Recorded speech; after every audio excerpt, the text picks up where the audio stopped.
కలగదు వారిని నమ్ముకొనకుడి కదా. రాజుల చేత అంటే అధికారుల చేత కానీ లేకపోతే మనుషుల చేత కానీ రక్షణ కలగదు.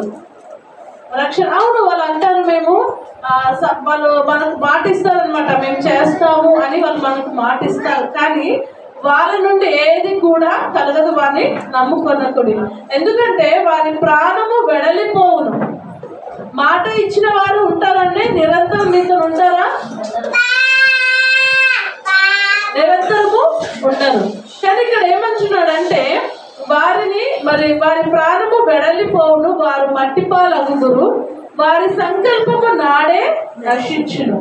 వారి సంకల్పము అంటే వారు ఏదైతే మాట ఇచ్చారో అది వారు నెరవేర్చకుండానే మరణం అయిపోతుంది. వారు సదాకాలం మీతో ఉండరు.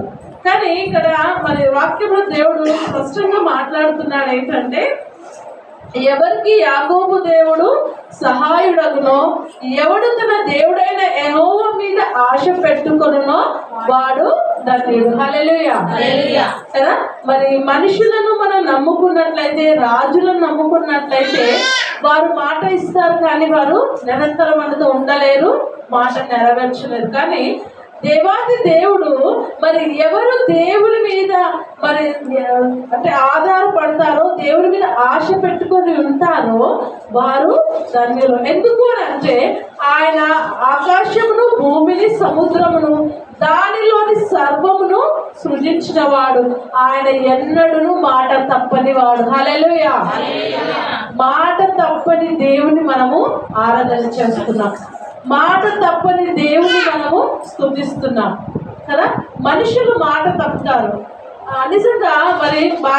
భర్త భార్యతో, భార్య భర్తతో నీ జీవిత కాలం అంతా తోడుగా ఉంటానంటాడు, కానీ తనే ముందు వెళ్ళిపోవచ్చు.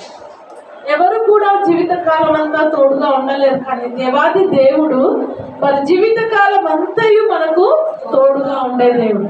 మాట నెరవేర్చే దేవుడు. ఆయన మాట ఎన్నడూను మాట తప్పని వాడు. ఎప్పుడు కూడా మాట తప్పని దేవుని మనం కలిగి ఉన్నాం. అందులో బట్టి దేవుని స్తుతిద్దాం. ఇదే కాలము దేవా నీకే వేలాది వేల స్తుతులు స్తోత్రాలని దేవుని మయపడదాం. అందరం కూడా లేచి నిలబడి